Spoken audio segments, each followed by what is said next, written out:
حسینی اسی لیے ہے کہ لوگ یہاں آئیں، تباہ آزمائی کریں۔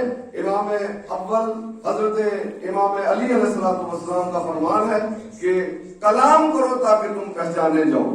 تو لہذا جب تک ہم بولیں گے نہیں تو ہمارا تعارف کیسے ہوگا؟ تو قابل مبارکباد ہیں ایسے لوگ کہ جو سٹیج پہ آ کے کم از کم کوشش تو کرتے ہیں، اور ہماری قوم کا ہر ذرہ محتاب ہے، ہر بچہ ذاکر ہے، ہر بچہ خطیب ہے، ہر بزرگ خطیب ہے۔ تو میں گزارش کر رہا ہوں جناب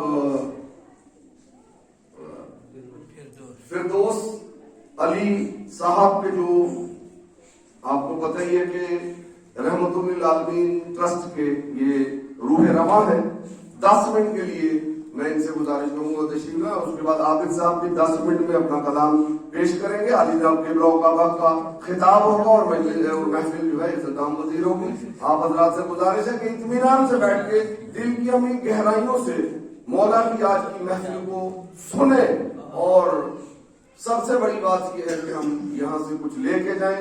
تو یہ باقر العلوم کی محفل ہے۔